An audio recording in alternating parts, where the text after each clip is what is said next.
दोस्तों स्वागत है आप सभी का बिहार समाचार में। दोस्तों आज के इस वीडियो में हम बिहार के टॉप बड़ी न्यूज को देखेंगे। दोस्तों वीडियो में आगे बढ़ने से पहले आप सभी से अनुरोध है कि आप इस वीडियो को एक प्यारा लाइक जरूर कर दें और साथ ही हमें नीचे कमेंट करके जरूर बताएं कि आप बिहार के किस जिले में रहते हैं। तो चलिए शुरुआत करते हैं आज की पहली और बड़ी खबर से। बड़ी खबर में देखिए, बिहार में दुर्गा पूजा में बारिश ने डाली खलल। पटना समेत कई जिलों में झमाझम हुई बारिश। साथ ही 5 अक्टूबर तक ऐसा ही मौसम बना रहेगा। जी हाँ, देखिए बिहार में 2 साल के बाद दुर्गा पूजा काफी धूमधाम से मनाया जा रहा है। लोगों में काफी उत्साह है, लेकिन बारिश ने इसमें भी खलल डाल दी है। वहीं देखिए पटना, भागलपुर, कटिहार समेत राज्य के कई जिलों में झमाझम बारिश हो रही है। साथ ही अगले 2 दिन ऐसे ही मौसम बना रहेगा। वहीं देखिए मौसम विभाग ने 5 अक्टूबर तक बिहार के अधिकांश जिलों में अच्छी बारिश होने का अनुमान लगाया है। साथ ही दुर्गा पूजा की 9वीं और 10वीं को बारिश होने की संभावना है, जिसके कारण लोग त्योहार को ठीक ढंग से एंजॉय नहीं कर पाएंगे। इस दौरान तेज हवाएं चलेगी और तापमान में भी गिरावट आएगी। अधिकतम तापमान 30 डिग्री के नीचे जा सकता है। वहीं देखिए पटना में तेज बारिश के चलते डाक बंगला चौराहे पर दुर्गा पंडाल का एंट्री गेट टूटकर एक ऑटो पर गिर गया। गनीमत रही कि इसमें कोई हताहत नहीं हुई। बड़ी खबर में देखिए, छठ पूजा पर बिहार आने वालों के लिए खुशखबरी है। हैदराबाद, मुंबई, भोपाल, अहमदाबाद से 6 जोड़ी स्पेशल ट्रेन और चलेगी। जी हाँ, बड़ी खबर है। छठ पूजा के अवसर पर यात्रियों की अतिरिक्त भीड़ को देखते हुए रेलवे ने पटना, दानापुर, समस्तीपुर आने जाने के लिए 6 जोड़ी पूजा स्पेशल ट्रेन और चलाने का फैसला लिया है। आपको बता दें कि इसके पहले 24 जोड़ी स्पेशल ट्रेन का जो चलाने का फैसला किया गया था, उसमें से 6 जोड़ी अतिरिक्त और चलाने का फैसला लिया गया है। वहीं आगे देखिए, ये ट्रेन हैदराबाद के सिकंदराबाद, अहमदाबाद, मुंबई, भोपाल, जबलपुर और बिहार के विभिन्न रेलवे स्टेशन के बीच चलेगी। दरअसल आपको बता दें कि छठ पूजा के मौके पर बिहार आने जाने वाले ट्रेनों में वेटिंग लंबी लिस्ट है। यात्रियों को त्योहार पर घर आने और वापस काम पर जाने के लिए टिकट बुक करने में काफी मुसीबतों का सामना करना पड़ रहा है। ऐसे में 6 जोड़ी स्पेशल ट्रेन और चलने से रेल यात्रियों को हल्की राहत मिल सकती है। वहीं ट्रेनों की बात करें तो पटना सिकंदराबाद पटना पूजा स्पेशल ट्रेन 27 अक्टूबर से चलेगी। वहीं अहमदाबाद पटना अहमदाबाद पूजा स्पेशल ट्रेन 17 अक्टूबर से चलेगी। वहीं छत्रपति शिवाजी महाराज टर्मिनल पूजा स्पेशल ट्रेन 17 अक्टूबर से चलेगी। इसके अलावा लोकमान्य तिलक टर्मिनल समस्तीपुर लोकमान्य तिलक टर्मिनल पूजा स्पेशल ट्रेन 20 से 30 अक्टूबर तक चलेगी। वहीं रानी कमलावती दानापुर रानी कमलावती पूजा स्पेशल ट्रेन 21 अक्टूबर से स्टार्ट होगी और साथ ही जबलपुर दानापुर जबलपुर पूजा स्पेशल ट्रेन 27 अक्टूबर से चलेगी। बड़ी खबर में देखिए, बिहार में विधानसभा उपचुनाव का ऐलान हो गया है। मोकामा और गोपालगंज में 3 नवंबर को वोटिंग होगी। वहीं 6 को रिजल्ट आएगा। जी हाँ, बिहार की सियासत से जुड़ी बड़ी खबर है। राज्य के 2 विधानसभा क्षेत्रों के लिए उपचुनाव की घोषणा निर्वाचन आयोग ने कर दी है। आपको बता दें कि मोकामा और गोपालगंज सीट पर 3 नवंबर को चुनाव होना है। वहीं 6 नवंबर को मतगणना होगी और दोनों सीटों का परिणाम मतगणना के बाद जारी कर दिया जाएगा। साथ ही इसके लिए 7 अक्टूबर से 14 अक्टूबर तक नामांकन पत्र दाखिल किया जाएगा और 17 अक्टूबर को नामांकन पत्र की वापसी हो सकती है। आपकी जानकारी के लिए बता दें कि बिहार विधानसभा में ये 2 सीटें एक सदस्य की सदस्यता जाने और जबकि दूसरे सदस्य के निधन होने से खाली हुई है। मोकामा सीट पर बाहुबली आनंद सिंह विधायक थे। AK-47 घर में रखने और अन्य आपराधिक मामलों में सजायाफ्ता होने के बाद आनंद सिंह की सदस्यता समाप्त हो गई है, जिसके बाद यह सीट खाली हो गई है, जबकि दूसरी सीट मंत्री सुभाष सिंह के निधन से यह खाली हुआ है। वहीं बड़ी खबर में देखिए, बिहार के इस उपचुनाव में भाजपा के साथ महागठबंधन सरकार की परीक्षा होने वाली है। साथ ही इस उपचुनाव में मुकेश सहनी ने भी अपनी ताल ठोक दी है। जी हां, आपको बता दें कि 2020 के चुनाव में गोपालगंज से एनडीए उम्मीदवार सुभाष सिंह ने जीत दर्ज कराई थी, तो मोकामा सीट राजद उम्मीदवार आनंद सिंह ने जीती थी। प्रदेश में एनडीए में टूट और महागठबंधन की सरकार बनने के बाद यह पहला उपचुनाव हो रहा है, तो जाहिर है कि अब दोनों सीटों पर कड़ा मुकाबला होने वाला है। भाजपा जहाँ गोपालगंज के साथ ही मोकामा में भी अपना पूरा जोर लगाएगी, वहीं महागठबंधन के लिए भी दोनों सीटें प्रतिष्ठा का विषय है। वहीं सही मायने में देखा जाए तो उपचुनाव महागठबंधन सरकार की परीक्षा भी है। तो वहीं देखिए, भाजपा और महागठबंधन की टक्कर के बीच विकासशील इंसान पार्टी ने भी ऐलान किया है कि दोनों सीट पर वह प्रत्याशी उतारेगी। वहीं आपको बता दें कि यह दूसरा मौका होगा जब 2 सीटों पर भाजपा अकेले चुनाव मैदान में होगी। दूसरी ओर राजद, कांग्रेस, वाम दल और हिंदुस्तानी आवाम मोर्चा मिलकर इन सीटों पर अधिकार जमाने की लड़ाई लड़ेंगे। वहीं एक तरफ देखा जाए तो मोकामा सीट राजद की गढ़ मानी जाती है। 2020 के चुनाव में इस सीट से राजद उम्मीदवार आनंद सिंह ने जीत दर्ज की थी। अब यह 6 नवंबर को पता चल जाएगा कि किसकी जीत होगी और किसकी हार होगी। आप हमें नीचे कमेंट करके बता सकते हैं कि कौन पार्टी जीतने वाली है।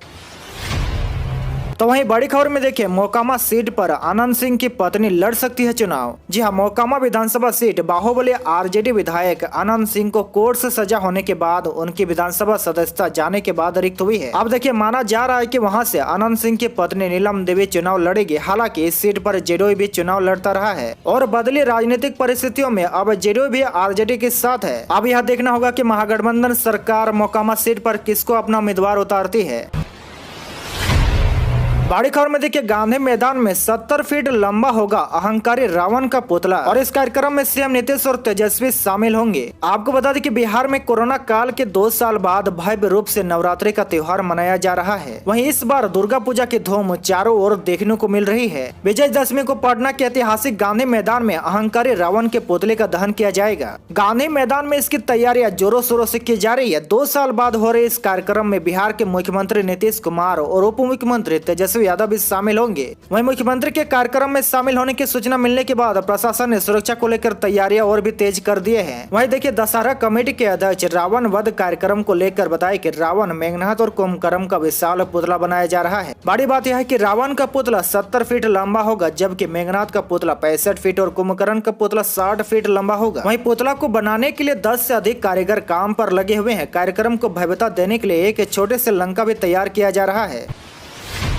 बड़ी खबर में देखिए, बिहार में अब बिना बूस्टर डोज लिए नहीं दे सकेंगे परीक्षा। मास्क और सैनिटाइजर भी रखना होगा अनिवार्य। जी हां, बिहार के मुजफ्फरपुर जिले में 2 नवंबर से अग्निवीर बहाली प्रक्रिया शुरू हो रही है। यह अग्निवीर बहाली प्रक्रिया शहर के चक्कर मैदान में होगी। आपकी जानकारी के लिए बता दें कि इसमें मुजफ्फरपुर सहित 8 जिलों के करीब 1.5 लाख अभ्यर्थी शामिल होने वाले हैं। इसमें सबसे जरूरी बात यह है कि जो अभ्यर्थी बिना बूस्टर डोज लिए वहाँ पहुँचेंगे उनको बहाली में शामिल नहीं किया जाएगा। साथ ही भीड़ को देखते हुए बहाली स्थल पर कोरोना प्रोटोकॉल का 100% पालन करने को लेकर विशेष निर्देश भी जारी किया गया है। इसके अलावा विद्यार्थियों को निर्देश दिया गया है कि वह फर्स्ट, सेकेंड और थर्ड डोज जरूर ले। और सबसे महत्वपूर्ण बात यह है कि अभ्यर्थियों को बूस्टर डोज लेना अनिवार्य होगा। इसके लिए उन्हें बूस्टर डोज का प्रमाण पत्र भी दिखाना होगा। इसके अलावा यह भी निर्देश दिया गया है कि बहाली के दिन से 72 घंटे पहले का निर्गत नो कोरोना सर्टिफिकेट भी देना होगा। यह सर्टिफिकेट जिला अस्पताल या सदर अस्पताल का बना होना अनिवार्य है। निजी अस्पताल का नो कोरोना प्रमाण पत्र अवैध माना जाएगा। इसके अलावा अग्निवीर बहाली स्थल पर अभ्यर्थियों को सोशल डिस्टेंसिंग का पालन करना होगा। साथ ही सभी संबंधित दस्तावेज के साथ मास्क,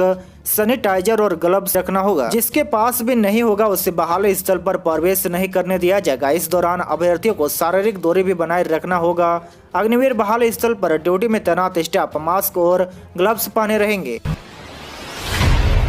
बड़ी खबर में देखिए, बिहार के सरकारी शिक्षकों को अब दी जाएगी 3 हफ्ते की स्पेशल ट्रेनिंग। साथ ही वे अपने गृह जिले में करा सकते हैं ट्रांसफर। जी हां, देखिए, बिहार के सरकारी स्कूल के शिक्षकों के लिए खुशखबरी है। अब उन्हें अपनी ड्यूटी करने के लिए दूर जाने की जरूरत नहीं है, बल्कि वे अपने गृह जिले में अपना ट्रांसफर करा सकते हैं। दरअसल सभी स्कूलों के प्रभारी, प्रधान शिक्षक, प्रधान अध्यापक और शिक्षकों को 3 महीने की स्पेशल ट्रेनिंग दी जाएगी। वहीं देखिए, बिहार के प्रारंभिक शिक्षा निदेशालय ने अवर शिक्षा सेवा संवर्ग के शिक्षक और निरीक्षण शाखा में पोस्टिंग के लिए 3 ऑप्शन देने को कहा है। आपको बता दें कि बिहार के अलग अलग और 89 बुनियादी स्कूलों के प्रिंसिपल ने निरीक्षण शाखा में, जबकि 24 प्रखंड शिक्षा पदाधिकारियों ने निरीक्षण से शिक्षण शाखा में अपना ट्रांसफर कराने के लिए एप्लीकेशन दिया है। निदेशक ने आदेश में कहा है कि वे लोग अपने गृह जिला में ट्रांसफर कराने का ऑप्शन दे सकते हैं जिनकी 23 सितंबर 2023 तक 1 साल या उससे कम की सेवा बची हो। सीधा सीधे कहा जाए तो 30 सितंबर 2023 से पहले जो भी रिटायर होने वाले हैं वे अपना गृह जिला में ट्रांसफर करा सकते हैं।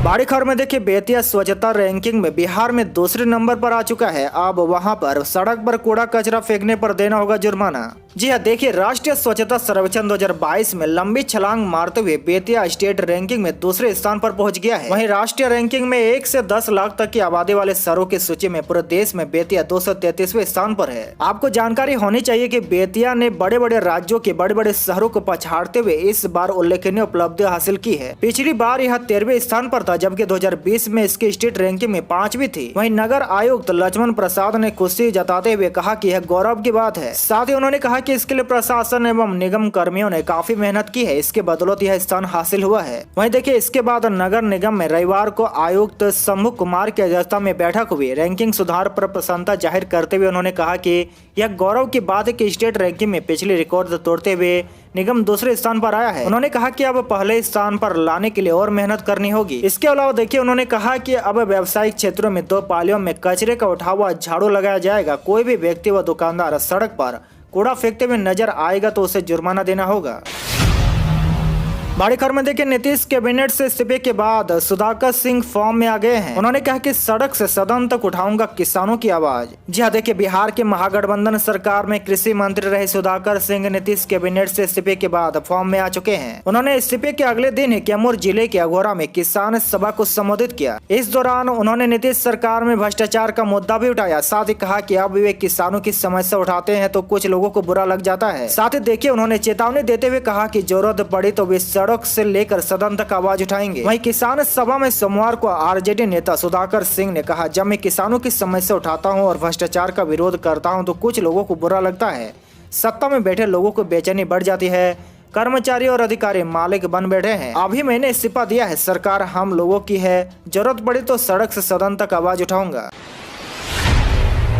वहीं दूसरी तरफ में देखिए सुधाकर सिंह के इस्तीफे पर बोले सीएम नीतीश की कोई फर्क नहीं पड़ता है। जी हां, सुधाकर सिंह के इस्तीफे को लेकर जेडीयू ने कहा था कि यह कोई नई बात नहीं है और इससे सरकार पर कोई असर नहीं पड़ने वाला है। इसके बाद सुधाकर सिंह के इस्तीफे पर मुख्यमंत्री नीतीश कुमार की पहली प्रतिक्रिया आई है। सीएम नीतीश ने कहा कि सुधाकर सिंह के इस्तीफे से कोई फर्क नहीं पड़ने वाला है। आपकी जानकारी के लिए बता दें कि भ्रष्टाचार को लेकर सरकार के खिलाफ मोर्चा खोलने वाले कृषि मंत्री सुधाकर सिंह ने रविवार को अपना इस्तीफा सरकार को सौंप दिया था। सुधाकर सिंह के इस्तीफे के बाद बिहार की राजनीति गर्म हो गई थी। देर शाम सीएम नीतीश ने सुधाकर सिंह के इस्तीफे को स्वीकार करते हुए से राज्यपाल फागू चौहान के पास भेज दिया था।